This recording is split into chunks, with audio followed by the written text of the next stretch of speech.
I've got a special guest over here. I have Joshua Swanson.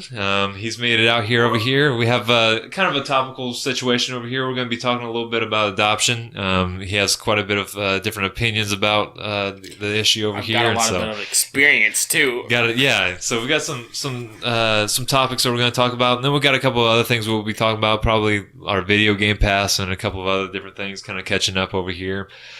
First things first, though, I went out to Dublin today, Dublin, Texas. I had someone text me today. They're like, I had a little Snapchat showing I was at Dublin. They're like, oh, you went to Ireland? I'm like, no, I'm not in Ireland. And so I was like, yeah, no. So I went to Dublin, Texas. That's where they make Dr. Pepper. And when I was out there, I picked up a couple of these special cola that they have over there. They call it red cola because they can't call it Dr. Pepper anymore.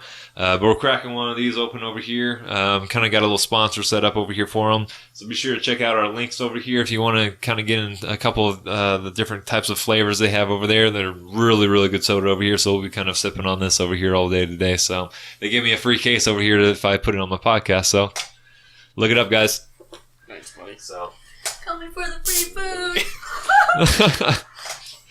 Yeah, so cracking open a cold one over here with the boys, and woman. Cheers. Cheers.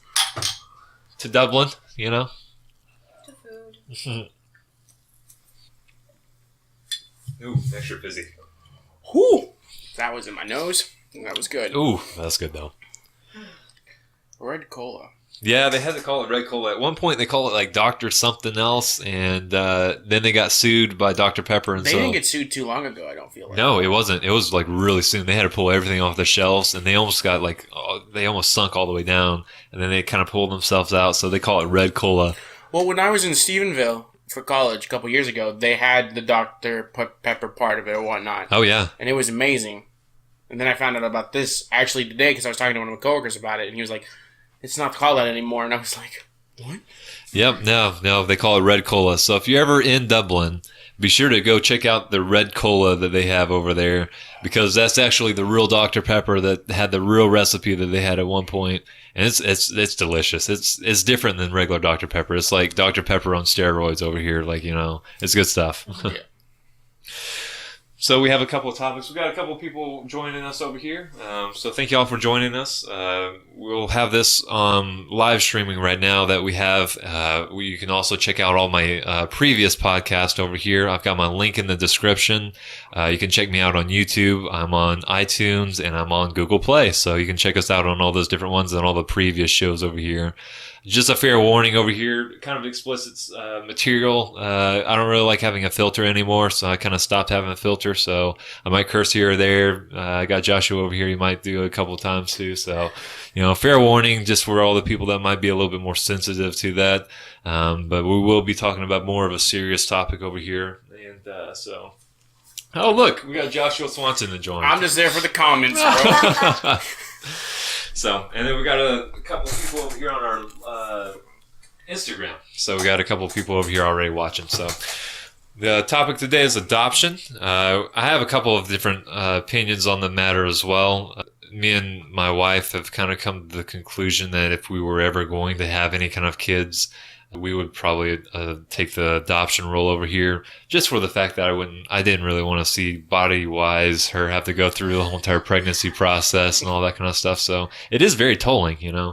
So that, and there's a need over there too, I believe, for a lot of more good parenting that comes with adoption, not just people that are trying to make money off of it, because they do get a little bit of money if through adoption, I believe.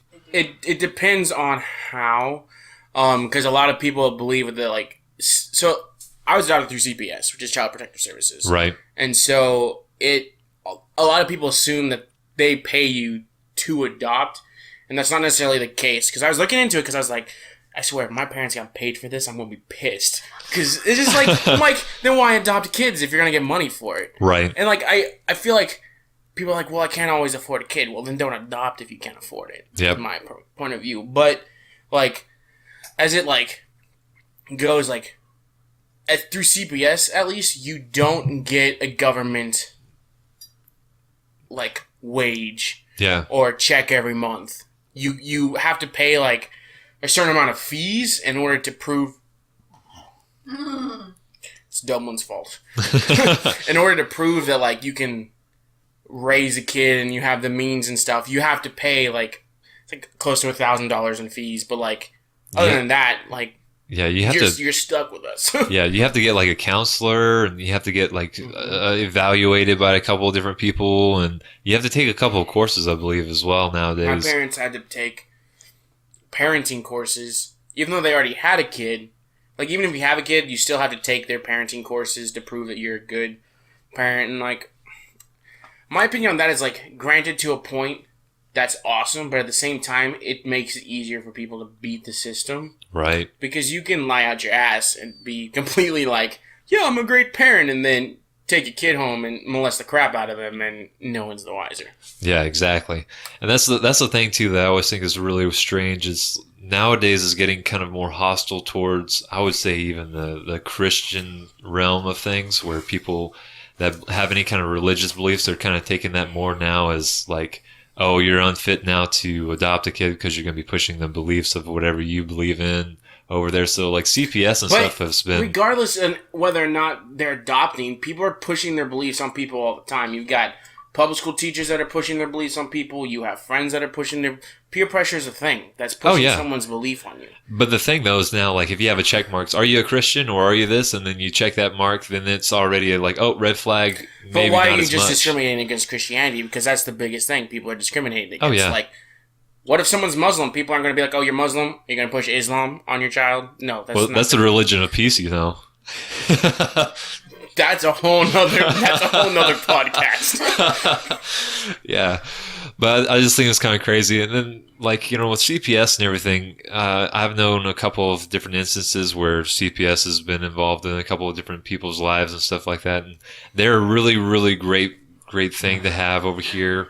They help a lot of people out, but then they do seem to get kind of a little nosy with a couple of other people's, like, being homeschooled, we were both homeschooled, you know, and we had to worry about, like, you know, what if, like, CPS gets all kind of weird and crazy about us being, oh, you're the homeschoolers, you know? So, for example, like, my mom, she homeschooled all of us, for the most part. But, like, she knew other people that were homeschooled that had CPS called on them by their friends because, like, their kids are homeschooled, something weird's going on, CPS gets involved. Right. And nothing's going on. Homeschooling just weird. Yeah, no, it's just, like, they're just kind of, you know, strange people. But then, like, there's instances where I've known people who've got CPS called on them, and they've had, like, before where, I mean, horrible situations where, like, their kids really needed to be out of a situation, and CPS didn't do anything about it. I had one person where they had weed in their system, the parents did.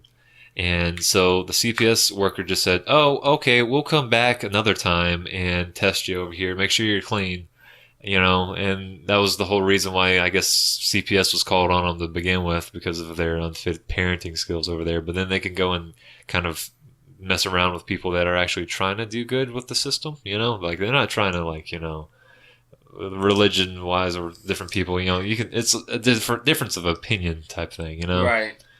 All depending upon the worker themselves, you know, based upon what they want to do or how much paperwork they want to go file out, you know. Yeah. Like, for example, I don't remember... I don't know if you can look it up, but, like, I think it was Indiana just passed where, like, no gay parents are allowed to adopt or something like that. Yeah, it was a pretty big legislative decision. And, like, for me, regardless of my religious beliefs, they're still willing to take in a kid and give them a good life and love them. And... I'm like, why would you take that away from someone? Like, because you're afraid that they're going to push beliefs on? The kid's going to be gay if the kid's going to be gay. They might be more susceptible to it based upon having always pushed. I mean, but if you're going to use that, then there's people that are going to be more susceptible to anything these days because the internet's on the very tip of our fingers. Everyone has a cell phone. I've seen 4-year-olds with cell phones. Like, they can look into anything that they want if they wanted to. It's not difficult to... Which state was it?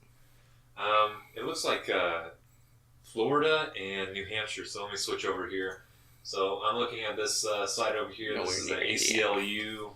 They're just kind of talking about the overview of lesbian and gay parenting, adoption, and foster care. They say that many states have moved to safeguard the interests of children with gay or lesbian parents. For example, at least 21 states have granted second parent adoptions to lesbian and gay couples, ensuring that their children can enjoy the benefits of having two legal parents, especially if one of the parents dies or becomes incapacitated. Recognizing that lesbian and gay men can be good parents, the vast majority of states no longer deny custody or visitation to a person based on sexual orientation. Let's see, let's go down over here just a little bit. Nonetheless, a few states, relying on myths and stereotypes, have used a parent's sexual orientation to deny custody, adoption, visitation, and foster care. 2 states, Florida and New Hampshire, have laws that expressly bar lesbians and gay men from ever adopting children. So Georgia, you can't do it either. That got passed back in February. So they're putting in laws, I guess, against a couple of different people over here, but a lot of times I don't know. I don't know what I think about that. Like it's like the whole thing. Like single women can adopt kids, but single men can't. Yeah, and that I'm okay with as a whole because predators tend to be more male than female. One, right, and women just have a much more nurturing. Motherly.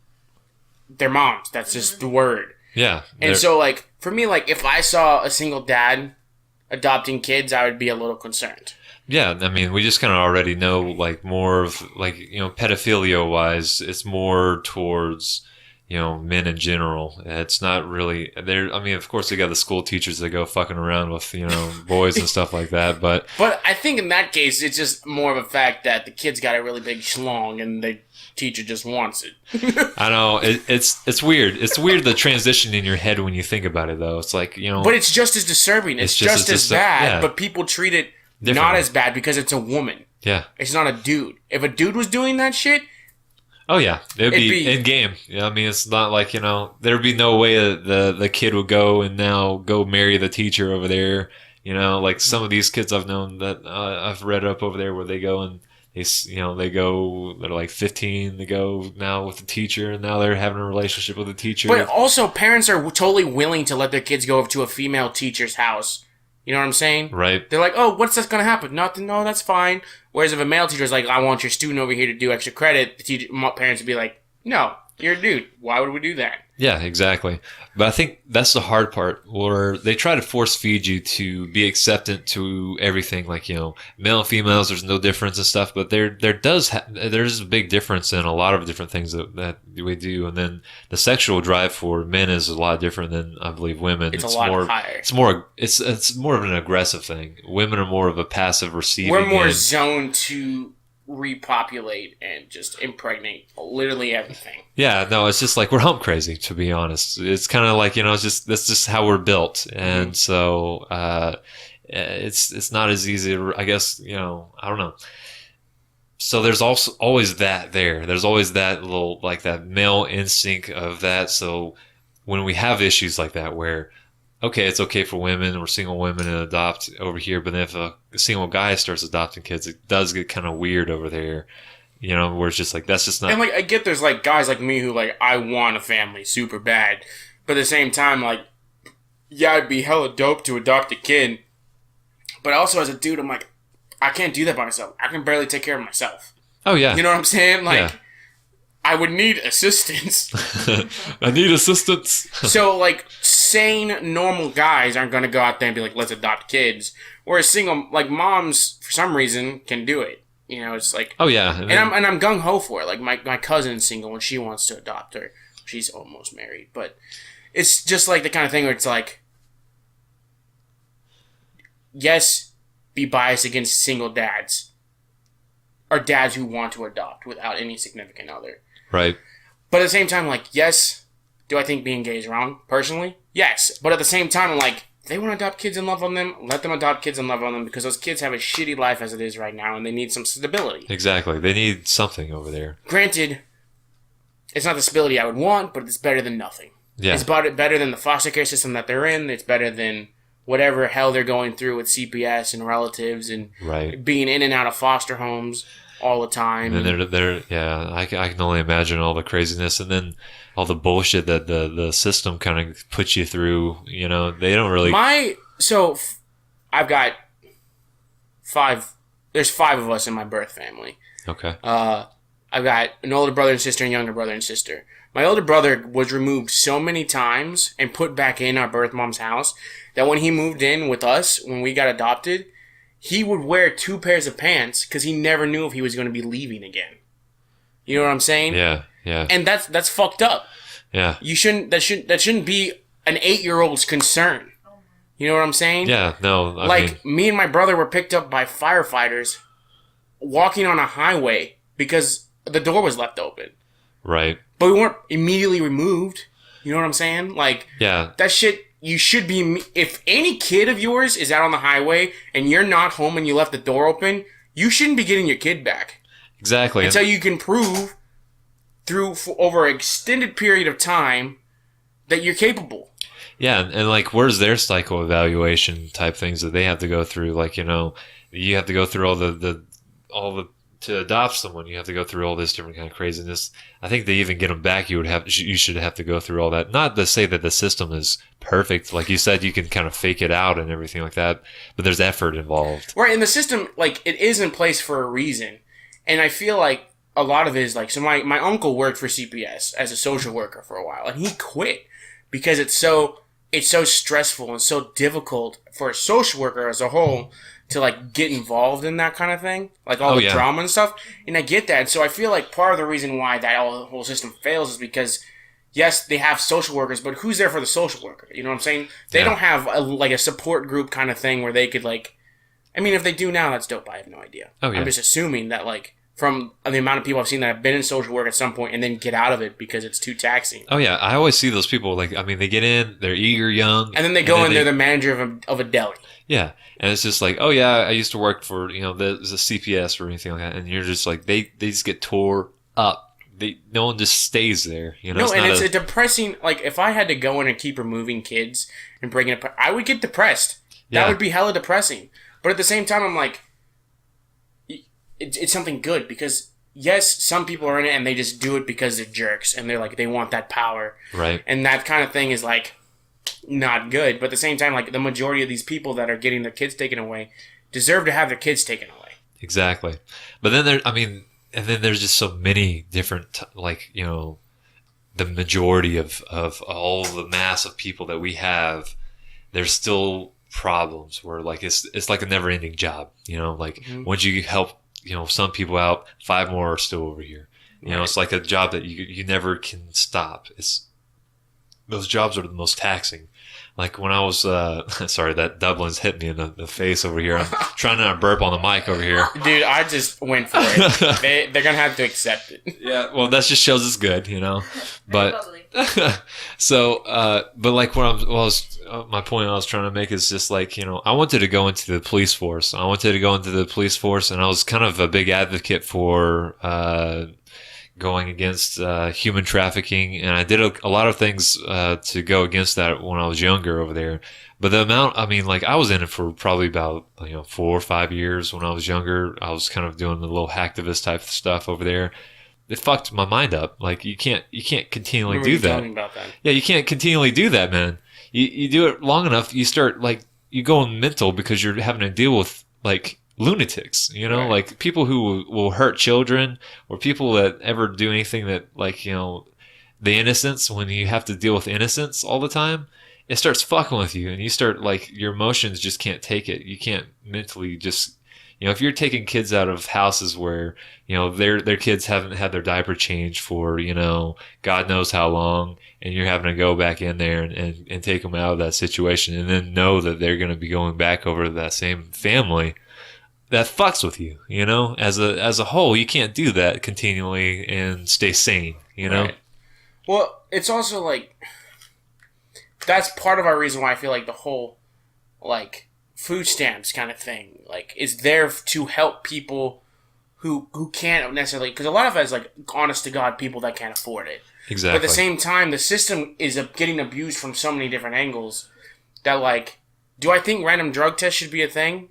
Hell yeah. Oh, yeah. Because here's the thing. Also, like, if you're fostering kids and you're on drugs, no. Because you're getting paid for that shit. You're getting paid, like, a good chunk of money. And it just is like, all it's doing is encouraging you to foster as many kids as you want, yet get high with the money that you're getting. Yeah, you know exactly. What I'm saying? And they have no way of they don't follow up to make sure you're doing it accurately. But even if they are, they're scheduling appointments kind of thing. It's not like a knock on the door. We're gonna be over here in 2 weeks, or just kind of that thing, Right. It gives you time to like clean the kids up and whatnot. Right. But like with food stamps, at least I have at least a lot of knowledge on governmental help over there. My family, extended family, and all that kind of stuff has been kind of in and out through all this kind of situations over here, and my family's kind of been in and out of it. My dad came from a rougher side of the family too, so he knows kind of. As a kid, he was scared always that he was going to get taken out of his situation, even though it was a bad situation to begin with. Like I was saying with like food stamps and stuff like that, like it is an amazing thing for people that actually really need to use it and everything like that. But it is also, I've seen where like my dad used to work he said like when he was younger, he worked at a 7-Eleven at one point, and he would have people come in with a whole bunch of food stamps, buy a whole bunch of shit in 7-Eleven. Who needs junk food to feed their children? Exactly. But like they'll come in, spend all their food stamps on like, just grabbing shit off the walls over here, and then they'll buy a pack of cigarettes over there too. And you're just like, okay, well, what exactly? And then their kids aren't seeing this over here. They don't give two shits about their kids. They just get their food stamps and go on, Right. So like that's a whole subject. And what I'm going to say is, so like I lived in Section 8 housing for about 7 months. Oh, yeah, yeah. And I lived there with my brother and my sister-in-law, and I was paying their bills. But I'm telling you right now, like, everyone's talking about how, like, poverty, blah, blah, blah, blah, blah. Like, we need to give them as much government assistance as we can. But they're not willing to go there and see how it is. Oh, right? Yeah. These guys are smoking weed on the corner of the street, right? Yeah. They're buying all this shit with their food stamps. I'm like, if they really didn't want to be here, they would try. But they're not working. No, and then the thing is, too, they're using the system. Like, everyone that I've known that has been on that kind of governmental kind of aid, there has been a lot of people that really do need it. There's certain people that need it, but it's a position kind of like where you want to get out of.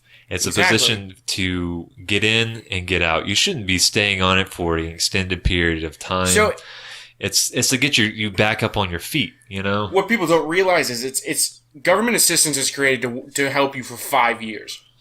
It's there so that you can get back on your feet, live in a cheap housing, to get a job, to support yourself for 5 years. After 5 years, the only way you're supposed to be able to get back on it is through special circumstances. Yeah.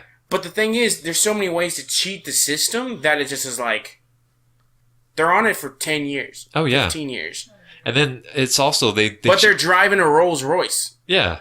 And then they also cheat the system too, because like I knew people that were on. We had like where they try to in Saginaw, they kind of try to intermingle a couple of different people inside. So they get like nicer houses. They'll put like 2 or 3 people that are Section 8 in those houses that are kind of in the same block.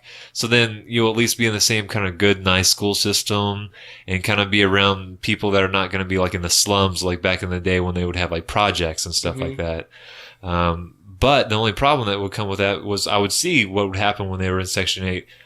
They would trash the whole entire house up. The house would be almost like where you couldn't use it anymore. It's like a pigsty, bro. And it's just like pigsty. And then also they would have like the mom would have a kid, and then she would get a boyfriend, and that boyfriend would stay a boyfriend for the whole entire time and just mooch off of the whole entire thing and never say that he was living there. Well, you know why?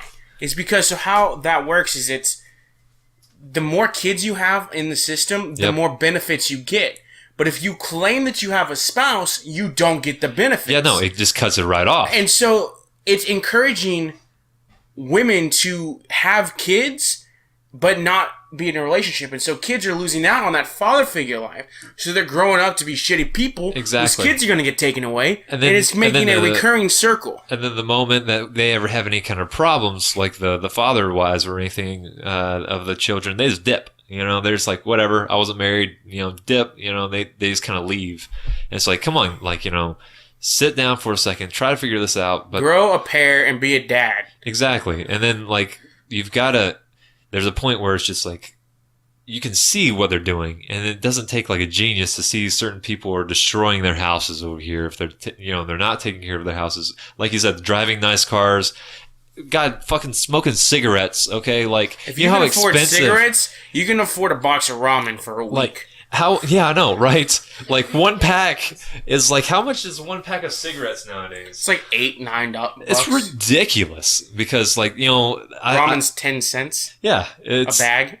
and then even that, like you can even go to even certain places and get way cheaper too. Like, but people still go and do the same thing. They're still smoking cigarettes. They're still going through there, and they're like, "Where did my money go?" And you're like, "You spend it as soon as you get it. They need it." I don't know. I like government assistance. It's a good idea, theory-wise. It's helpful to the right people, but it's too easy to abuse, and there's no checks and balances. And then the only bad part is the people that are really paying for it are people like You and I, who are paying our taxes. that are paying. I'm paying close to like $300 a fucking month on taxes. Yeah. For people who have no job. Yeah, I started looking This gets me heated. I started looking at my like how much I would be making, and how much taxes are getting taken out, and like I get shocked every time I see it. I'm just like, oh, that hurts. I don't have a problem paying taxes. I don't. I don't have any problem with that. I have problems with my money is that I'm using to pay my taxes is getting abused by the government that I'm paying the taxes to. And then they're also saying that we don't have enough money for everything. I'm like, well, if you got to cut some of this stuff off, you got to cut the shitty stuff off before you can even. They're like, oh, we're spending. I'm like, yeah, you're spending money on people that don't need the money. They're wasting the money on cigarettes, and like, I want to know how much of our tax-paying money is going to these people that are turning around just using this money to just buy just junk or cigarettes or. Well, Big Brother doesn't want us to know that because he knows that people will get pissed. Yeah, no, and there's like, well, don't discriminate against me, like. But no, if we make it a race issue, then I'm a racist because I'm calling you out because most people that live in Section 8 housing happen to be of African American descent, right? But that's who people don't realize, like, parts of the government are targeting people like that. Oh, yeah. Because it's easier to make money off of them. And then it's easier to control. I mean, like, when you have all the money over here and you're giving people the money, if you ever threaten to take it away, I think they would do anything, roll over, do whatever they need to just so that they can have that again, Mm-hmm. You have their control, and that's mainly what they like. They like to have control because then you can't do anything about it. You're not succeeding. You're paying into the system yourself too, So it's like, what am I going to do now? Pay my taxes and get audited by the IRS and then go to prison for tax fraud? Yeah, no, I don't think so. Yeah, exactly. And so it's just kind of like it's a vicious cycle, and that's the bad part is getting out of a cycle that's like that. Like, once you get into that cycle of like cheating the system and going through, and now you're in a bad position. Now you're in a position where you can't get out of there. And if you do, then you're just kicked to the curb with nothingness, because if they find out that you've been doing that, then they're not going to give you any assistance after that too, Right. So they make it where you almost would have to cheat the system to get to the point. But then a lot of people that are abusing the system cheat the system on top of that. And yeah, it's craziness. It's like it never stops. But from your personal experience going through all this, what was the part where it was probably the hardest for you to the transitioning part? Was it because that you were always going back and forward, or did they not do that with you as much in comparison to your other brother? The perk of me, because I wasn't adopted till I was 4. And Right. so I don't remember a whole bunch. I remember the foster care, like the foster family I was with before, barely. Okay. Like, I remember bits and pieces. I don't remember it all before that. Like, one of my earliest memories is getting adopted. Oh yeah. And so it's one of those things where it's like, well, I remember adoption to the point so I know that I'm not wasn't born into the family that I'm with now. Right. But at the same time, it's the family that I've known. You know what I'm saying? Yeah, exactly. So, like, for me, it's like conflicted because, like, when I'm young like that, like, even if I don't remember getting adopted, it's kind of thing, like, my parents could have told me I wasn't adopted and I was a biological, and I would probably believe that. Right. But because my parents were like, hey, you're adopted and stuff, it's like one of those things like, oh, cool, y'all loved me enough that y'all wanted me as part of your family, this is dope. Yeah. But at the same time, like, counter effect, like, with my older brother Sean, who never knew if he was going to be moved. It took him a lot longer for him to adjust to what was going on, and he never really did. Right. You know what I'm saying? And so, like, there are those chances where it's not going to really get accepted, and they're going to fall off the deep end. Yeah, exactly. And where is he at currently right now? Just a little... He is in Brownwood, working. He got his life together, so that's dope. That's great to hear. I remember some of your other brother at least was falling through some hard times at one point over there. He's good. So I'm glad to hear they're at least doing better. But I know that, I mean, to have that going through your head and having everything, like, you know, shocking over there to you. Like, you know, some people don't recover from certain child traumas like that, you know, where it's just, it's always going to be there, and then it's like you're fighting those feelings away, and then you can fight them away with a whole bunch of different things. And a lot of people turn to substance abuse or other different kind of methods of stuff like that. So, yeah, and that's the kind of thing where it's like I found that the majority of people that I know that have been adopted go through like depression at some point, and it is not necessarily related to what's going on in their life at the moment, but a lot of it has to do with just things that they're not. It could be in like your semi-consciousness, like where you don't even realize it's going on. Right. You have all this turmoil that's causing you all this anxiety and depression, and you don't know why. Yeah. You know, like I struggled with depression from when I was 12 to when I was 22. Yeah. You know, it's just something that hit me harder when I, you know, in middle school and just stuck with me for the longest period of time. Right. But it's also just like, part of it is like the people you're around and stuff like that. Like, it's like my parents harp a lot on like the core group of people that you're around. Yeah. And I didn't really realize, but like looking back, like, you know, being homeschooled and having that core center of friends that I knew my whole time kind of like helped like center like the crazy, you know what I'm saying? So like I didn't go bonkers at an earlier age, because like if I had, the only reason I got into depression was because of family trauma that had happened because of the siblings that I have and stuff. But like if I didn't have that core center of like support when I was younger kind of thing, it would have become a much more I'm spilling everything. Much more of a issue, I feel like, as a younger age. And so like I always tell people, like, if you're adopting a kid, tell them they're adopted. Oh yeah. Let them know, because if you hide it till they're 18 and then you drop it on them like a bomb, they're not going to want to fucking talk to you. Oh yeah, no. They're going to be pissed. Yeah, I mean, they're going to be depressed. They're going to get hurt. It's going to ruin your relationship. Right, exactly. It's kind of like, just like, you know, it's like you've lived a lie your whole entire life, and you've kind of constructed your whole entire life upon a lie, and now you have to reconstruct, and sometimes people just don't come back from that. Right. So like for me, like I just by chance happen to look very identical to my adopted mom. You know? You do, yeah. And so a lot of people assume that I am her actual child. Right. And so it's just like when I was younger and people would ask me, I was concerned that maybe she cheated on my dad, and voila, I'm here. And it was like the reason my dad just didn't like me kind of thing. And like, don't get me wrong, I love my dad and he loves me, but like favoritism is a definite thing. Like that's another thing that pisses me off, is when people adopt kids and then then they have another kid of their own, and then they play favorites. Like, it's something that I struggle with, because like, I think people in general do that anyway with all their but it's even more traumatic as someone who's been adopted, and you see it and you realize the favoritism that's going on. Exactly. Yet the parent doesn't care enough to fix it, even after you've talked to him about it. Yeah. Because like, if I adopted a kid and then I had a kid of my own, yes, I would be more drawn, not gonna lie, I would be more drawn to my biological child. Right. But at the same time, as a father, I'd have to realize I adopted this one as well because I wanted them. You know, I have to love them. I have to show them. I want them to realize that I'm there for them just as much as I am from the other one. Exactly. And I get that that's difficult, but at the same time, like, it's what you signed up for when you adopted a kid. I think people don't quite understand exactly what they're doing when they do that. I see that quite often with families. It's like, oh, you're the favorite child, or oh, you're the favorite child, you know.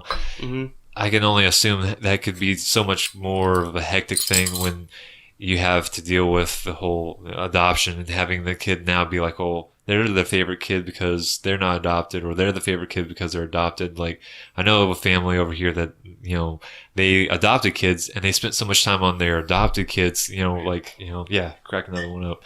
But they, you know, spent so much time with their adopted kids trying to pour all the love and everything over there, that their actual biological children kind of felt a little off on it, where it's like now they're spending too much time on them. So I think it's both ways where it goes both ways. More often than not, it doesn't go towards the adopted kids as a favorite. Oh no, because I mean, like when you have so much in common with somebody, and like when one's like, half of your freaking DNA, yeah, you're going to want to be around them a little more. Yeah, and then they're just their mannerisms, how they do stuff is like that's just like me when I was a kid. That's just like you might have a little distance when you're like.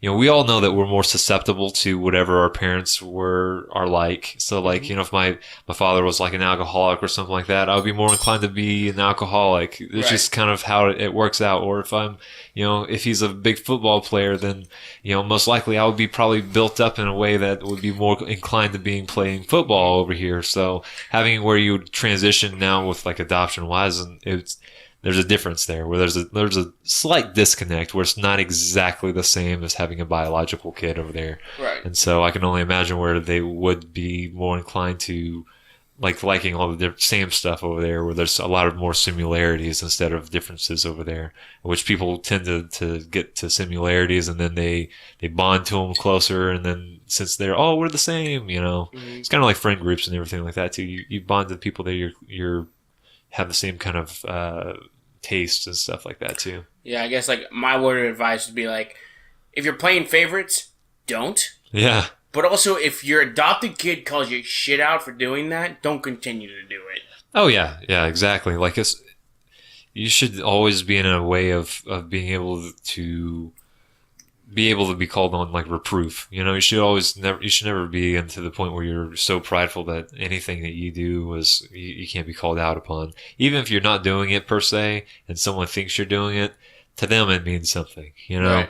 Even if you're not playing favorites and your say adopted son thinks that, or your adopted daughter thinks that, or your biological children think that, you still have to address the issue now of being like, no, that's not the case over here. Right. And then try to make probably better efforts not to, and then even probably go out of your way to show a little bit even more favoritism over there to the person that's thinking that they're not being favored at all, Yeah, I get that it can be difficult as a parent, especially if you have more than one child, to share time equally amongst them all. Yeah, no, and then the funny thing is like they're like, "Oh, I love y'all all equally." I'm like, "That's bullshit. You can't." It's like we're now playing fractions over here. Okay, we've got we got 1/8, 4 kids, 2/8, 6/8. Exactly, and then now it's funny, So that whole we love y'all all equally. I'm like, it's not the same, Don't show that you don't as much as you do. Oh yeah.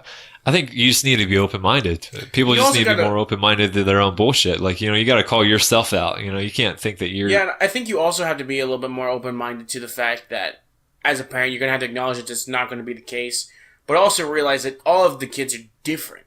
I'm so much different than my brothers, even though I'm blood related to them. Exactly. But I'm also super different from my adopted brothers, but I'm also... I think...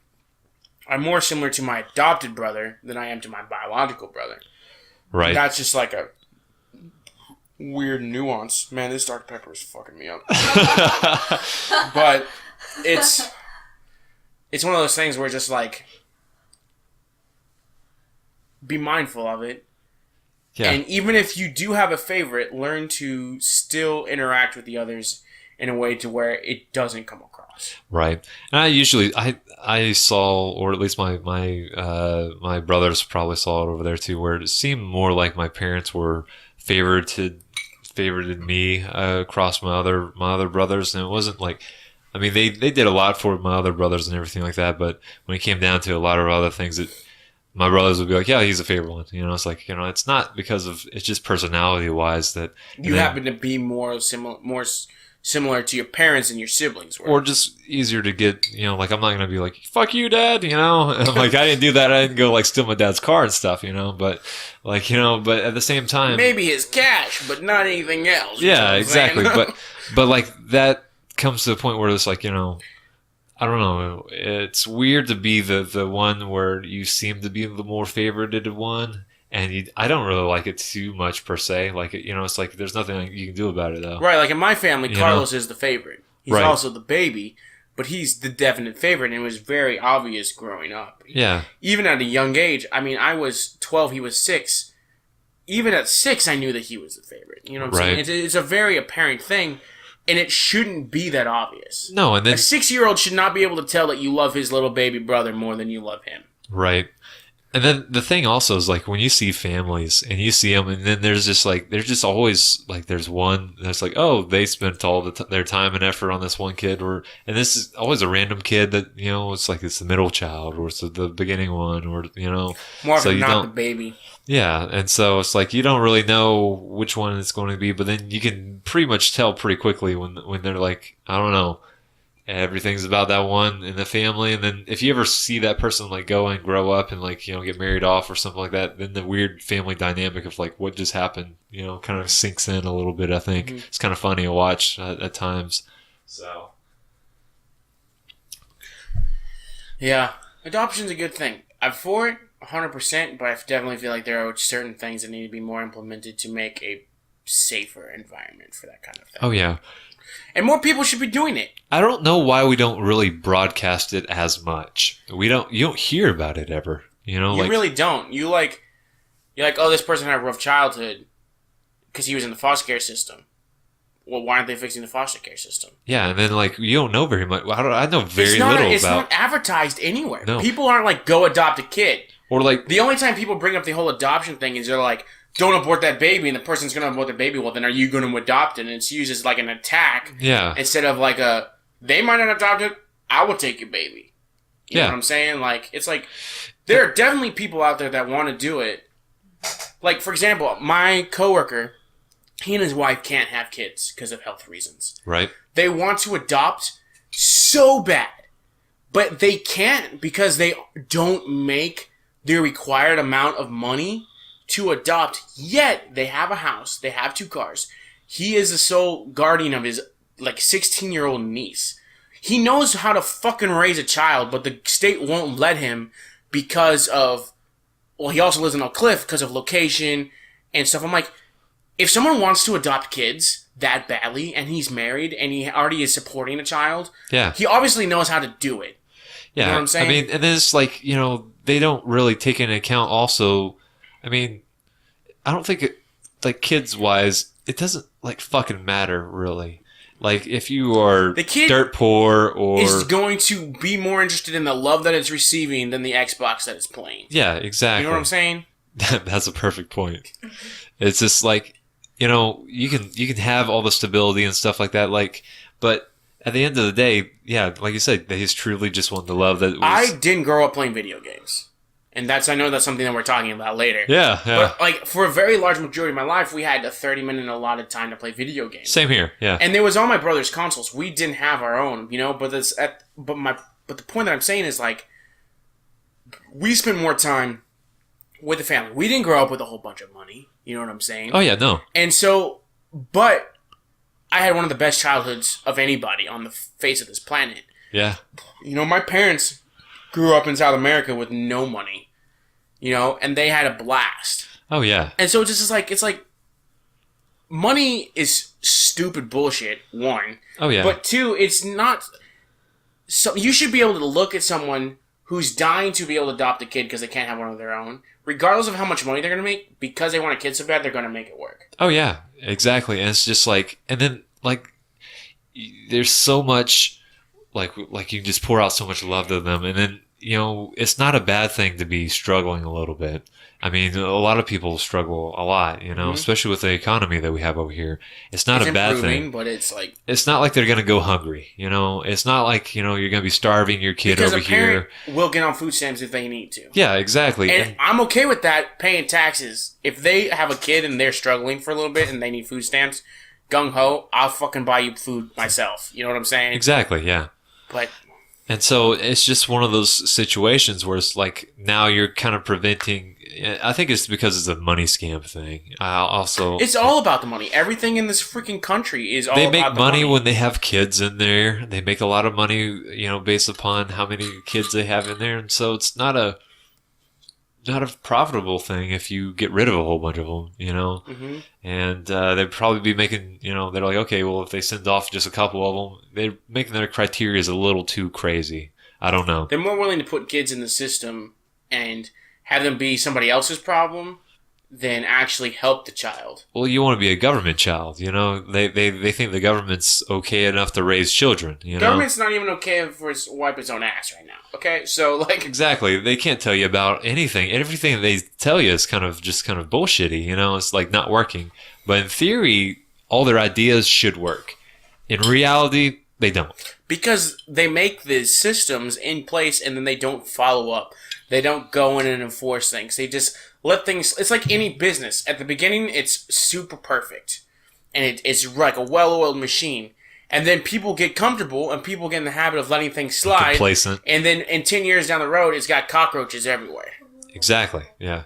You know, I just chose random She don't like bugs. But it's just like... It's frustrating. It is. But it's dope that you guys want to adopt. I'm 100% behind it. I'm going to adopt kids myself, so it's like... Yeah, no, I came to the conclusion, I just saw my lineage of kind of where everything kind of goes through and all the... I see a lot of drug abuse in my family, and I see a lot of just, like, you know, a lot of shittiness that kind of goes in my blood. Same, I've abused the drugs myself, you know? Same, like, yeah. But at the same time, like, us as, like, upstanding, grown-ass men, like, we learned from our mistakes and have moved on. You know what I'm saying? Like, exactly. Yes, I might have smoked weed back in the day, you know, but at the same time, like, who says I'm not a fucking good dad? You know what I'm saying? Right. But then, you know, only bad people smoke weed, though, you know? That's another topic for another day. I know you've already talked about weed on your podcast. I did see you comment that one time, and I wasn't able to talk with you when we were talking about the 420 that day. Here's my opinion. I'm going to throw it out there real quick. Yeah. Okay, because I've been dying to say this. Okay. Have I smoked weed? Yes. Have I done things worse than weed? Yes. But here's the thing. Would I smoke weed now? No. And my thing is, do I think weed's bad? In certain instances, I think it's perfectly fine as a medical thing. Should it be legalized for medical use? 150%. Right. If smoking weed is going to help you not have anxiety, not have seizures, not get cancer, not all this other shit, fucking smoke it. I don't care. Does weed impair you, though? Oh, yeah. Yes. Very much so. It does. And I don't care who you are, it does. Yeah. And then they want to try to say, oh, well, you know, drinking and driving is a bad thing. And then now yes, you can... smoking and driving is it's not just as bad, but it's still bad. Yeah.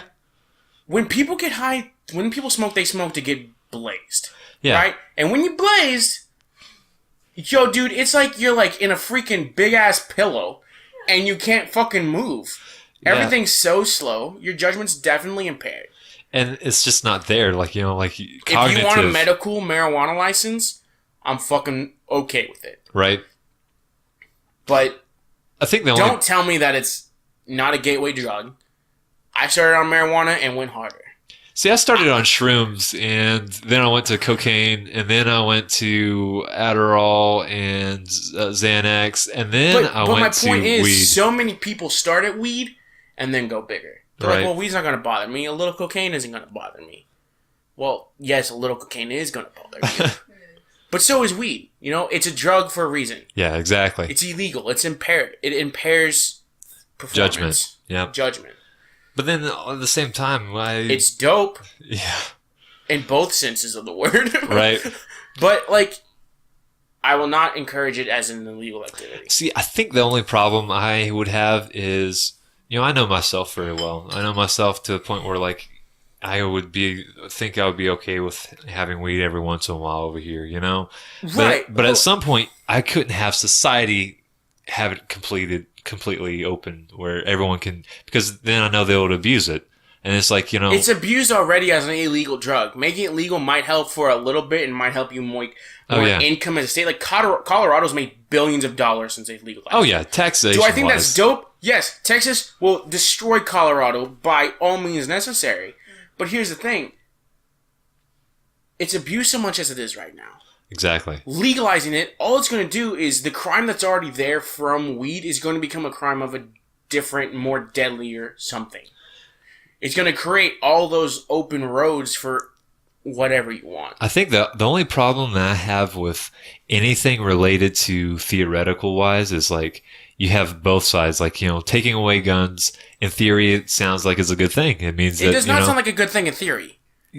Taking away guns does not sound like a good thing in theory. Well, because people are going to get guns no matter what. Criminals you know that. are still criminals regardless of what they're using. See, you know that, but at some point... Look at London. They are making knives illegal, and it has some of the biggest crime statistics in the world. But like that theory of like, okay, you know, if we didn't have guns... hand to hand on your politics all night long. If we don't have guns, then it seems like it would be a better thing. Seems like you would have less crime. But that's no. But here's that's not a legitimate argument because there's never not going to be not any guns.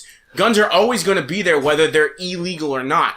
See, and that's the thing too. Weed's always going to be there whether it's illegal or not. Exactly. What I'm saying is if you legalize certain avenues of it, it's going to create a less of a demand in the illegal circles that it's in. It's going to create more of a profit. Yes. Yeah. But that doesn't apply to guns because everyone's got guns and everyone's going to shoot people. Yeah. That's what I'm saying. But theoretically, like how they're stating, like, you know, if you legalize weed, then it's not going to be as big of a deal. If you take away guns, it's not going to be as big of a deal. Yes. You don't know what is actually going to happen if either of those two take effect. I would like to see someone try to take away my guns. Okay. I would like to see that. Well, like, see, the thing is, like, you know, and I'm to the same point where, like, you know, I have a couple of guns myself. If they ever asked me to give away my guns, I just wouldn't give it to them. I wouldn't make a big deal about it. I wouldn't be like, "Oh, you're taking away my guns." I'll just buy it from the black market and just have a gun. I mean, like, you know. But here's the thing: it's like, because I'm a responsible, you know, individual. Guns are our Second Amendment right. You know what I'm saying? And the people's biggest argument is like, well, the founding forefathers didn't want. Talking about old, you know, muzzle-loading muskets. Well, they didn't know iPads are going to be a fucking thing, Susan, did they? Okay? Like... Right. Well, then, I mean, I think that, you know, all of, you know, they would love to throw away all of our rights over there and rewrite them to something new over here. But, you know, that's the only thing holding them back is just people that are holding on to those for now. If they ever tried to take guns away from people here in the South, it would be a fucking problem. Oh, yeah, I know it. I mean, and then... Civil War 2.0. I have the Constitution right over there on my bookshelf over there. I read it, and then the Bills of Rights over there. The little tiny 2 books over there. I read it every once in a while. It's just like, it astonishes me that, you know, how quoted it is, but then how taken out of, like, the context is like, it's people crazy. Twist everything out of context. For example, no offense to Harmony, right? I love Harmony. But people were always talking about women's suffrage back in, like, the 1800s. Oh, yeah. You know? What they don't realize is most women didn't want to vote. Oh, yeah, they didn't want to vote because back in the day, you had to serve in the army. You would have to go and be part of the draft, and you would also have to go firefighter. And women didn't want to do that. Yeah, so they decided not to. So they didn't want to vote. And everyone's acting like women's suffrage was such a big deal, and it wasn't as big as people are making it. Right. Do I think women deserve the right to vote? Hell yes. At the same Do I also think that they should be in the draft? Hell yes. It's not fair that I'm in the draft and you're not, and you want equal rights. You know what I'm saying? Yeah, exactly. But at the same time, do I want them in the draft? Hell no, because she's not going to be able to carry my body off of a battlefield. Yeah, exactly. You would. And I wouldn't want my wife to get raped by these, you know, people that we would have to go to war with because they think she's pretty, you know? Like yeah, no. No, I mean, it causes problems, you know? It causes problems. Like, for example, like, so you heard about, I know, now we're basically just going straight political, and I'm okay with that. Hey, I mean, that's what this podcast is about. It's dynamic. It's dynamic in nature, you know? We talked about adoption, let's move along. Yeah. So, for example, the first female rangers, they had to lower the physical part of the ranger test for them to pass. To be a fucking ranger, they should not be fucking doing that. No, I mean, they have Rangers that for a reason. For a reason. Yeah. If you're a butch-ass woman and you can throw 250 pounds around like it's nothing, be a fucking ranger, okay? Yeah, exactly. But if you're 5'6" and can barely lift 150 pounds, you're in the wrong business.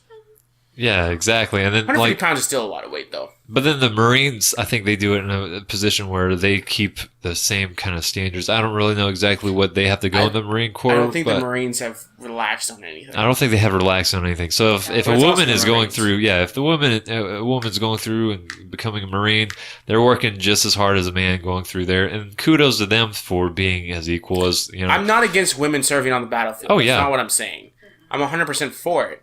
But if you're gonna do but it, not lowering standards because they're not gonna lower the standards. You have to do the same amount of work as a man. We're physically stronger than a woman just naturally. right. For the most part, there are some weak ass puny men out there. But like, I mean, you can take testosterone and get super big and bulky too. You know, it's just like that's the only thing is kind of the difference between us that would be, you know, our sex drive is so much harder and all this kind of stuff that changes is just chemical basis. You know, it's just a chemical different basis that changes us to have. I feel like it's a little bit more than just chemicals. Chemical it's genetic and and like society too. Society dictates quite a bit of what society we is do. creating a lot of pussy-footed men around, and it's pissing me off. I kind of like it. I kind of like having this lack of masculinity because when the time comes, I can kind of outdo anyone that kind of puts their face in front of me. You know?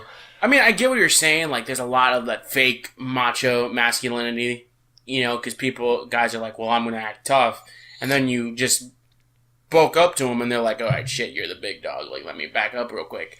But at the same time, it's like, I think it's annoying because if this was back in the 1940s, bro, those guys would be whooping our asses right now. Oh, yeah.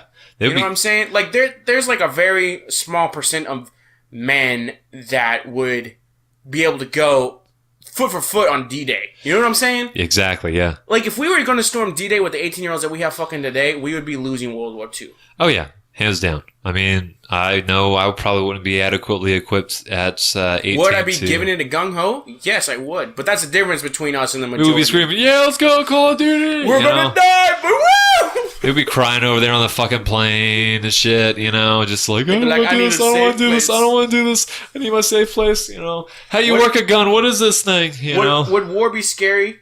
Yes. Yeah, war would be horribly scary. But am I down? Would I run away from a fight? No.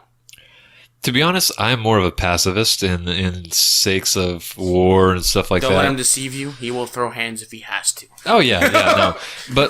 But there's a point where like governmental wise, I don't really like to fight for people that I don't really agree with per se, and I don't really like to be lied to. So I wouldn't want to be killing people that I would assume it would have to be my decision. I would not want to be drafted. I get what you're saying, but here's the thing. So after 9/11, I wanted to get drafted so hard. You know what I'm saying? But that is like a pride of like a nation. We got attacked as a whole. You know what I'm saying? Right. I was like, how old was I in 2001? I was 8. Yeah. I was ready to pick up a rifle and go fight some terrorists. You know what I'm saying? And it's kind of thing now, like, if we got attacked again, I'd be first in line to sign up. You know what I'm saying? Right. But at the same time, like, I get where you're coming from. Like, you don't want to be lied to, and the government has a lot of secret agendas. But for me, as a whole, it's a pride thing at that point. Right. You know what I'm saying? I don't have too much pride for... I don't know. My pride is not really tied towards a nation-wise or anything like that. I don't really like bullshit. I don't like bullshit. I mean, if you're going to go kill people, you got to fucking murder and slaughter them and not act like you're being, you know, not hostile and stuff like that. Because you have to kill people that, you know, I don't like this like little thing that, oh, war's okay if we do it for the right reasons. War's never going to be okay. And then, you know, murder is never okay no matter what you call it. But you've got to do it completely and wholly if you're going to do it. So yeah, I mean, with everything with the military wise, I wouldn't be as inclined to fight for them unless, like, you know, it would mentally fuck me. I know it. It'd mentally fuck anybody that's in a war. I understand, but like mentally, I know I couldn't handle it to the point where I would probably go nuts. I mean, and I think it's just because of lack of discipline by society and how society's maybe kind of more of a pussy in this situation where I don't have the same kind of masculinity as it would take as people had back in the day. And it's just because society has pushed me so far along. Well, I feel like also like that whole like, I get what you're saying, like the whole like fighting mentality isn't something that we're raised with anymore because we're not facing that rough early 1900s era where you had to fight to have what you want. Yeah, exactly. It's like I could order McDonald's right now. I know I have everything handed to me. It's sad, but at the same time, I like it because I'm basking in a very restful zone.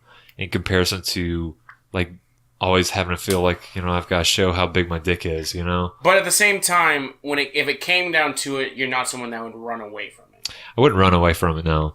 I would just be more inclined to question everything, and while I'm shooting somebody, okay. question it. Yeah. I would get really pissed off and probably go lose my mind if I figure out that we're doing it for a wrong reason, or if I accidentally killed somebody that I wasn't supposed to kill, you know? Mentally speaking. And that could just be for me. There's other people that don't give two fucks, you know? But that's just, you know, personally. And I just, you know yourself really well. And I know myself really well. I know I just wouldn't be. And we're very different in mindsets. I would not have an issue with it. Exactly. And then, like, and I don't. That's just it's not necessarily saying that your mental fortitude's not as great, but our mental fortitude's in two very And I don't have things. a problem with you not having an issue with it. And that's the thing. Some I'm not trying to. People call me Exactly. a psychopath. Well, like, the thing is, like, I'm not going to be like, oh, how dare you? I want you to think exactly like I think over here, you know, and how dare anyone have a different opinion over here from me? I mean, like, you've got to do what you've got to do. And at the end of the day, you've got to have, it's your conscience that you're talking with, and it's your, you know, your personal beliefs that you're having to deal with.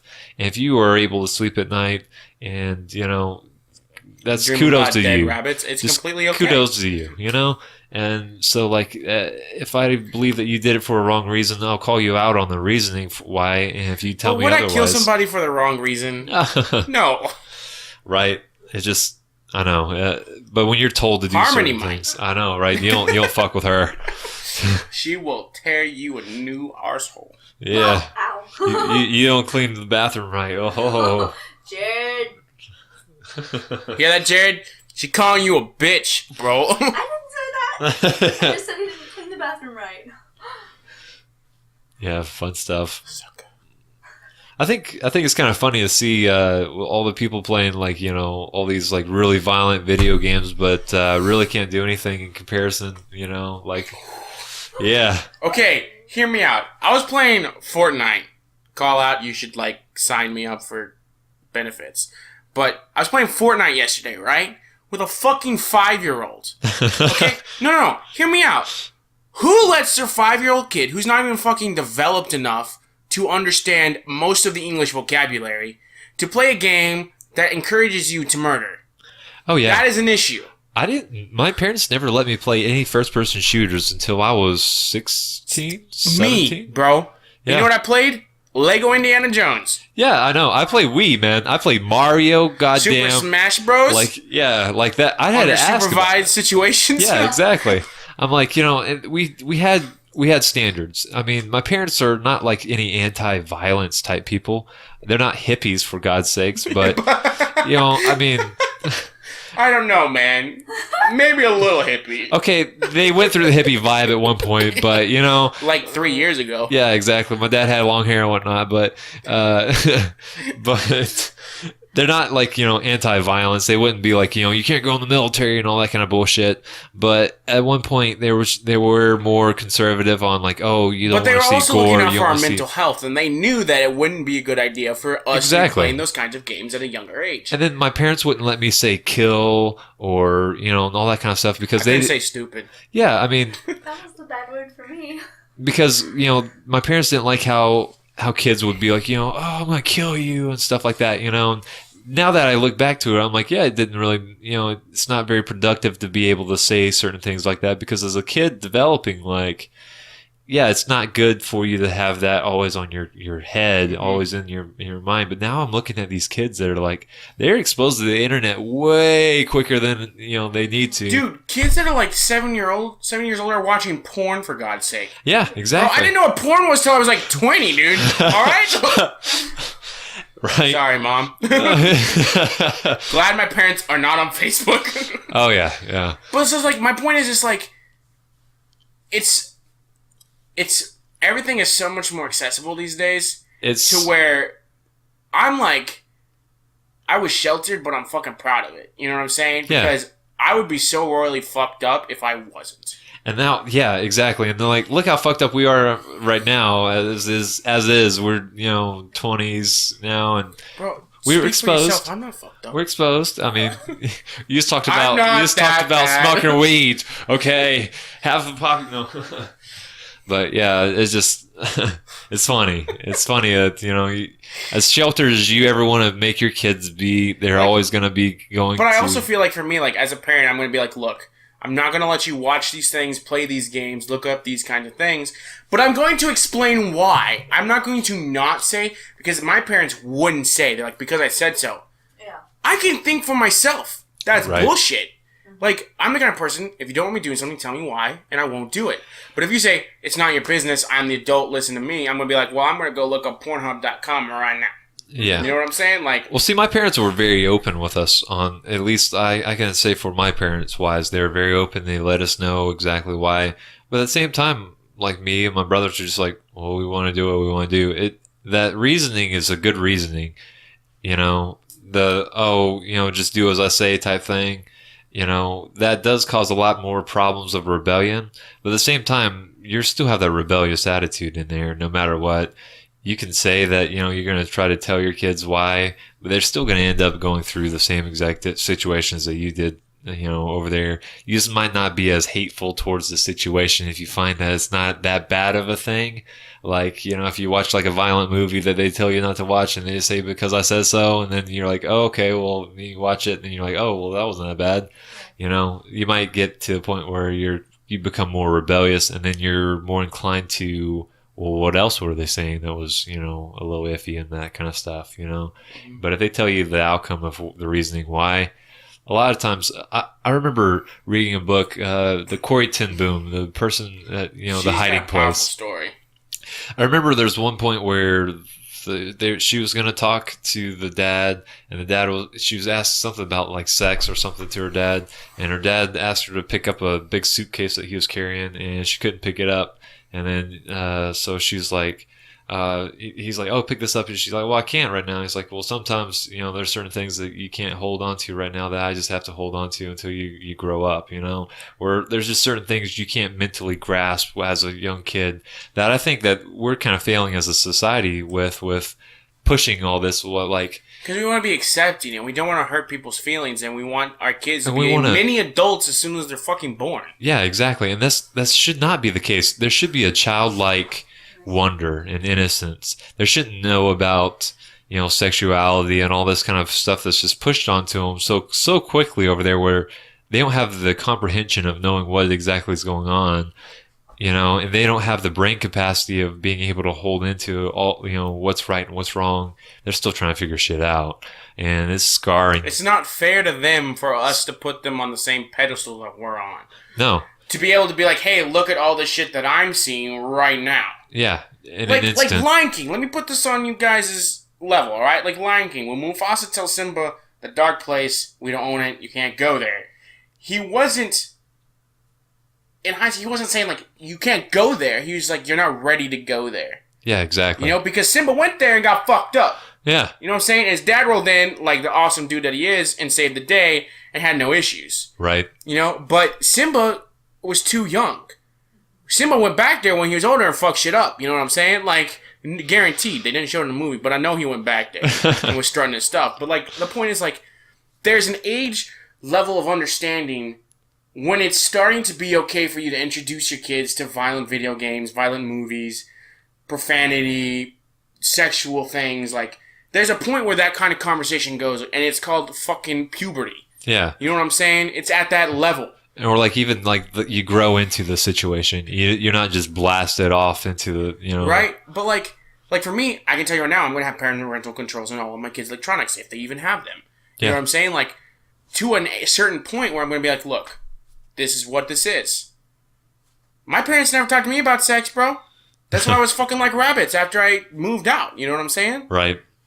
If any of you guys tell my parents this, I'm going to be pissed, okay? No. But, like, the point is, like, they didn't prepare me for that. You know what I'm saying? Exactly. And if I had been prepared, I probably wouldn't have been doing it. Maybe so.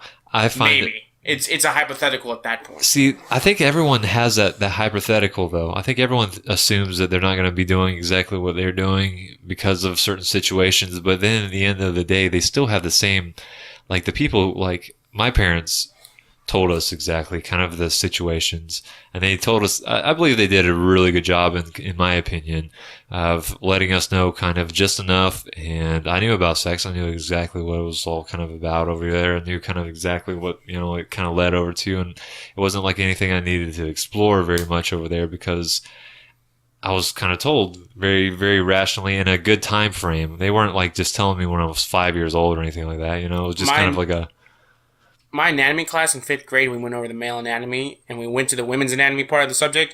My mom goes, y'all don't need to know about this, and we moved on by. 5th grade, you're 10. Thanks, Mom. Appreciate you. Wow. My parents introduced me to sex when I was like 9. I My don't sister really. was 7. I never really cared. Like just growing up wise, I never really cared. I wasn't interested in it until my mom decided to skip over that, and then I was super intrigued to know what boobs were.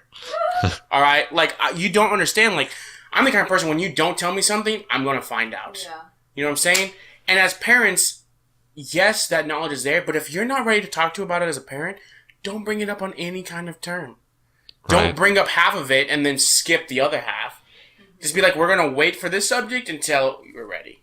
I think they kind of, like, people kind of get off on that just a little bit. You know how they kind of like, oh, yeah, and then in their brain they kind of are playing around with an idea for a moment, and then, they kind of want to intrigue you a little bit, Mm-hmm. It's like they kind of poke at you like, yo, you don't know this, haha, Dude, so many people made fun of me for, like, not knowing what certain stuff was, like, in the pop culture scene, and I'm just like... It took me like a year to figure out all that stuff. Who cares? Yeah. I don't care who won the Grammys this year. Oh, I have. I want to know if Lord of the Rings got nominated. Is all I want to know. You know what I'm saying? Right. Like, The thing is, too, like, I didn't listen to, like, any music Shout and stuff out. like that. J.R. Tolkien. Oh, yeah. No, I got it all right over I there. happened to look over and see them. The funny part is, like, my parents never really let us watch Star Wars. We never watched Lord of the Rings. They never Now let you us, were joking. and, like, that kind of stuff where, it was not too bad of a thing to begin with. And I look at it now, like, okay, I can understand where they were coming from. They just didn't want shit in their house. And they didn't know where it was going to come from, and they didn't know who it was going to come from, and they didn't know, And in hindsight, they probably regretted that because Lord of the Rings is awesome. See, I thought it was pretty boring, to be honest, with certain things on it. But hey, I liked Lord of the Rings, but I'm more of a You can't sci-fi. come back and say that. I'm more of a You just sci-fi. said what you just said. I'm more of a sci-fi kind of guy, so I like. Sci-fi kind of guy. Hey, I like Star. You know what the like, phi part stands for?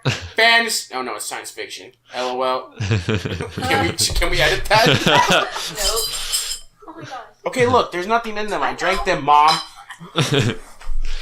So yeah, like with sci-fi, I like sci-fi, but like Star Wars and stuff like that, I didn't really like that much. I don't know. I like Star Trek and stuff like that, Trekkie. But Can I go home now? yeah, we can cut this I'm off just over here, kidding, so- bro. Oh I'm a Star Wars yeah, nerd. Star Trek is cool, I guess. It's not as cool as Star Wars, but that's a whole nother podcast. I think the only thing is that you just have to kind of get into it, Like with Star Wars, you kind of blast that into the situation. Star you Trek can is blast. like I've seen the films and stuff, and like they're good films. They're not George Lucas films. no. You have to agree with me on that. They do have a different aspect where it's just like, I don't know, very interesting. Whereas Star Wars always tends to be a little bit more fantasy based instead of science fiction. Yeah, exactly. They don't come with all the crazy, computer stuff that they have to explain away and all that kind of stuff. It is. Scotty. Beat me up, Scotty. Computer.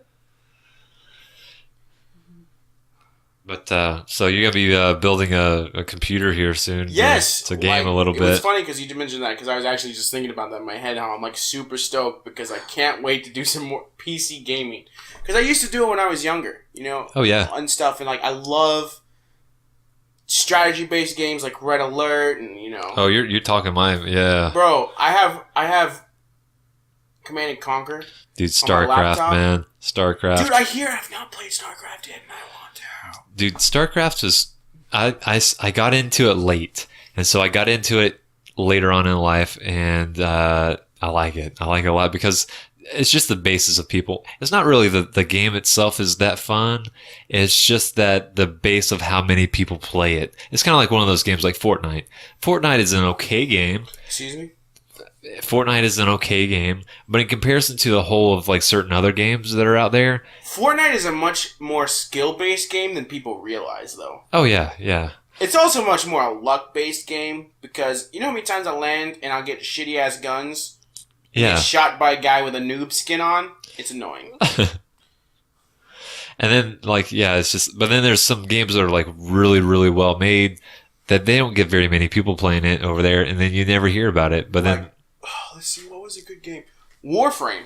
yeah, Fantastic game. yeah. Super dope, super customizable, but no one ever plays it. So it gets boring very quickly because it's so much co-op oriented. Yep. But nobody plays it. Exactly. And then that's the thing too. It's just like you never know what game's going to be going over there and becoming like huge, you know? Like now it's Fortnite and PUBG. Yeah. PUBG is a lot more, I feel like, is a lot better of a game than Fortnite is. Just for like the customizability, the actual skill that goes into it. Yeah, exactly. I say that. I'm beast Fortnite. Mobile. Or not Fortnite. I'm a good at Fortnite, but I'm a beast at PUBG. See, like I like PUBG, but I like PUBG on mobile. And then Bro, like I got 20 kills last night in PUBG on mobile. Yeah. In one game. I was playing squads. I had 20 kills. Both my teammates had 3. I got shot by a sniper. I was his only kill. Okay? I'm so pissed about it still.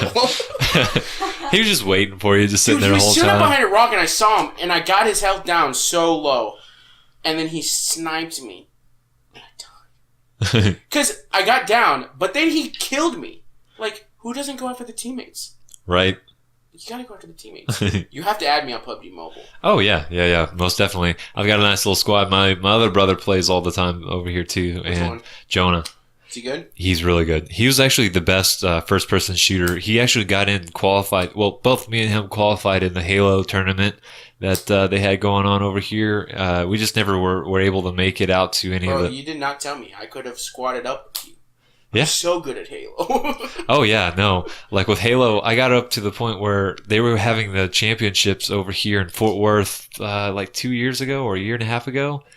But then my job sent me over to Austin or Houston. Like they didn't give me any warning, and so I had no way of being like I had a branch and everything inside there, and I was gonna go out and play, but then I had to cut it off, and I was so pissed off with that. Comment below if Darian and I should make a professional gaming team. There we go. Yeah, well, let's get a professional gaming team up in here. Dude, yeah, I would be so down. See, like I'm married now, so I feel bad if I spend any time, that much time. She could but be our manager. There you go. Yeah. You can have to encourage us to play video games. There you go. Yeah. What? We're making a ton of money, Okay, and that's your job. yeah. See, that's what I'm 8 hours a saying. day. There you go. I could sit down and play some video games for 8 hours and be OP at it. You know what I'm saying? Oh yeah, yeah, and then get all into it. Where you get the whole game face, Just make like a gaming. and we would room. make it look sexy. Okay, we're not nerds, We would be fit as fuck. Yeah, no, right? We would be like, yeah. Yeah, don't get too nerdy on me. No. What are you talking? Have you not been listening to the last 10 minutes of conversation? I like how nerdy he is right now. I don't want him too Favorite gun in nerdy. PUBG Mobile. Favorite gun is going to have to be. I transition. So I've been sticking on a 9mm like vector. I don't think the vector is 9mm, but it's a vector type gun. You know what the vector I'm talking about? It's a little handheld. I know exactly what you're I talking don't about. remember the name. I know you know which one it is. It's a 9mm. Yeah. And I love it because it shoots so fast, and it's so dangerous when you're super close. See, I haven't messed around with that one too And the much. SCAR, because it gives you some. See, the SCAR is distance. my favorite. That's my go-to right there. If I can find that, but like the map Or the seems. Tommy gun. SCAR Tommy I gun. don't like the Tommy gun. I like the Tommy gun because it shoots so quick. And the SCAR is like, doo, doo, doo, and it's dope. And it gives a hell of a lot of damage. With that Tommy gun, bro, Get for a about hol- the same distance, you can just rape them. Oh yeah, but when you get a holographic scope on the SCAR over there, and you're going to town. Dude, you know? I like the 8x scope. I don't like the holographic scopes. I like the holographic scopes because when you're on a mobile device over there, it kind of is easier to transition from. I've also looking. not ran into a holographic scope yet. I always get 8 times or the red dot. Oh yeah. There. She is not a fan of the conversation right now. I still got to get her up on gaming. Like she hasn't played enough You should get Mario Pokemon. games. What is that? It's a shooting game. She's not that quick-witted on that yet. Dude, a She's lot of not- people that play PUBG Mobile are not quick-witted. They just stand there, and you, like, drop down, you're just Like I've got to get her up to the point where she's playing Mario a little You're not bit. playing You know. Mario? I've played Mario. Spyro is getting remastered for the PlayStation 4, and I am so excited. Dude, like that's been so long coming. Like I am I've been. literally going to spend $60 on that, and the new free roam Spider-Man game. Yeah. Say what? What is that new Spider-Man game called? I can't remember. I don't remember, but it's coming out in the fall, and I am so excited. Because I haven't played a free roam Spider-Man game since GameCube came out with theirs. I haven't remember? played the Spider-Man 2 or Spider-Man 3. They came out It was with two. one. There was a free It roam, was free roam. and you and could that like was, deliver pizzas. Yeah, and you had like all the different characters that they played in. I played the hell out of that And you one. had so many cool web combos that you could make. Yeah, and then there was just so many. Like the first one was really fun, and then the second one came out. And Spider-Man 3 wasn't too bad, but it wasn't really free roam. No, it wasn't really free roam, and then like the black Spider-Man suit just got kind of really weird and not as good. It was kind of not as good. I make brownies. I think it's time. No, but I've got to get her up to speed with a little bit of gaming. So if you have a Wii or anything on hand, I got to crack that up over here on my projector. I've been playing Breath of the Wild Zelda on the Wii U. I'm Yep. borrowing it from a buddy. So good. I haven't really been able to play that one just The yet. last OP one that I played was Ocarina of Time. I've played yeah. Twilight Princess was alright. I don't really like that one very much. You know what? Wind Waker was really good. Wind Waker's my favorite. Wind Waker is probably my favorite. Yeah. The ability to sail a flipping boat wherever you wanted is dope. Yeah, I love it.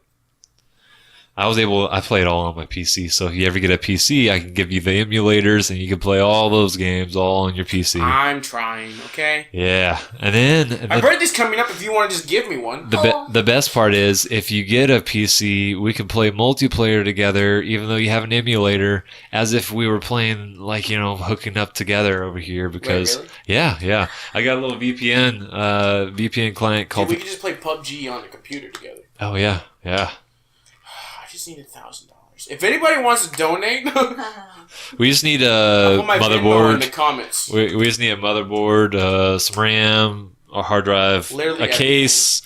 Yeah, pretty much everything. I'm gonna put my Venmo in the Oh, yeah, in yeah. the comments. And if y'all ever have any kind of spare VRs that y'all want to give to me over here, I want to make some content over here with our VRs. No, I'm talking like a full on Oculus over here. Like the stand and the Yeah. Okay, that would be kind of... Did you see Ready Player One? I did not yet. I heard about it. Orgasm in your eyeballs. Yeah. Very, very, very colorful kind of thing. Dude, over there it's too. so beautiful. The virtual reality that it shows in there, I'm like, it's gonna happen one day. Oh yeah. I'm ready for it. Well, they already have the game where you can play it now. Like they have Ready Player One on VR where you can go and play that You little. like make your own character and Yeah, stuff? make your own character, walk around, all that kind of stuff. So, yeah, Woo, daddy. I know, right? So if anybody wants to be a sugar mama, let me know. But I think gaming in general, like my parents did limit us with gaming stuff. They give us a 30-minute limit when we were younger. And I kind of like that now because it made me do other things besides just when you're a kid, you just want to game all the time, man, because it's just it's fun. It's instant. Plus, the people that you meet. Instant gratification. Did someone join? I think so. Yeah. Someone joined, so I don't really know What's who that up? What's poppin'? You can't see me. The chair's in the way. There you go. is. So yeah, with gaming and stuff like that, it brought me to the point where I was able to do a lot more, constructive thinking. I think. You want to know why I'm so good at sports? Play 30 minutes of video games a day. Yep. Hand-eye coordination is... Yeah, exactly. And when you Don't play. throw anything at me, I'm tired. When we play football and stuff like that, it's just it was awesome, And then on top of that, gaming pushed me to my limits of figuring out what I could do. When you fight the monster for the 15th time, you have to think about it in a different way. Yeah, and you're coming up with puzzles and ideas, and I like real time strategy games. My dad was the one that kind of pushed that. he was in the time frame when like it just became real-time strategy games. Like I played Dark Reign for all those old people that know what that is. I played Stronghold. I played StarCraft. I played Red Alert. I played Total Annihilation. I played CS:GO. Yeah, I played Age of Empires. I played Civilization. I played all those games where like it sucked all those new thoughts, and you're thinking about how to send an army across while sending a little small one over here to kind of get them over here. Defending your base with only 5 moves. Yeah, exactly. And like, I played other games like on the Game Boy, like Advance Wars and, all those like turn-based games too that were really fun where you had to actually think about certain things that you're doing. I don't know, it pushes you to your limits of like figuring out different new ways of doing the same thing, because you want to win. Right. Like that fight where you just want to win. All about that W. Yeah, you're just like, I want to win. And then like some of the stuff that I ended up doing, like I played a free flight game that was called Descent 3. It was like a game where it was like a first person shooter, but you were in a ship and you could fly around in a space. It's a really, really fun game. Go check it out if you haven't. It's on Good Old Games, GOG, Descent 3. If you're playing it, let me know. I will play with you. It's awesome. It's my childhood game pretty much. But with Descent 3, it's a pilot where you have like a joystick where you can move around. It's full 3, like all the way around. But I was pulling maneuvers in that game that when I was playing against my dad later on, he was just like, I can't believe you just did that. Like I would go forward, stop, hit the afterburners and push myself up. I know he was coming around the corner, go up around him and know where I was in space, shooting down a little rocket, hitting him perfectly on time, and then just flying off knowing his ship was blowing up. And I was just doing this like that. Like without even realizing what I was doing. And then he's like, I don't know how you just did that, and like me and my brothers were all doing the same thing. And he's like, y'all are nuts. Also, old people have trouble playing video games. My dad's good at it. My dad was a gamer. He played games all the time. He played Halo all the time. He played them for hours. My mom got so mad at him. It's one of those times like, the husband played enough where the mom was like, almost like, I'm going to divorce you. No. That kind of thing. Okay. Or like, don't divorce him. I don't play games that much. No, yeah. I play. When you start a professional team, you will be. Okay, yeah. Well, then I won't be working, so she'll be happy that I'll be home, And she'll be a manager, so she'll be getting paid. There you go, yeah. Yeah. Managers get paid. Okay. And then you get to walk in like a badass on those, like, You get to introduce everybody. You get to go, okay, they have stages now, man. Like, have you seen how big gaming has gotten? Did you see Vegas? Yes! Dude, I'm like... Huge! It's bigger than UFC over there, man. Please let me go over there and play with y'all. Dude, no. And like, I played Dota 2 for a little bit there. I played Dota, and that game was getting so much money poured into it, where people were winning like hundreds and thousands of dollars winning a tournament. Just one tournament.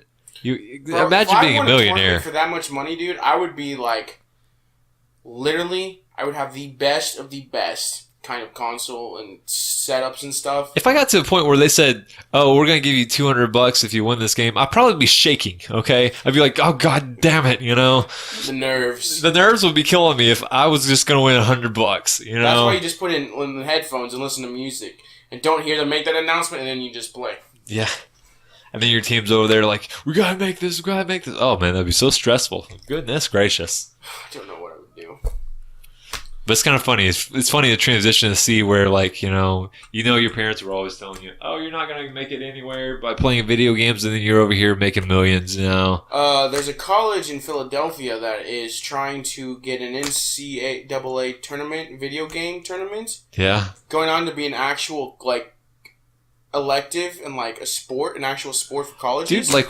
They're trying to get it into the Olympics, and here's my thing. If you don't have it associated with an actual physical sport, if you have it be its own thing, its own Olympics, because here's the thing, physical sport is so demanding.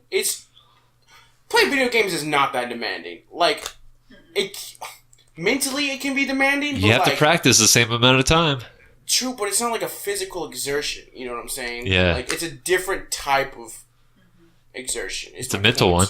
But yeah, that's what I'm saying. Like, so if you want to make it to be a mental, like, its own thing, that's fine. Don't associate it with football, actual football. Oh, yeah, It's two very different things. They should have a nerd Olympics. The Nerd Olympics. Let's do it. Let's do it. Let's make the Nerd Olympics.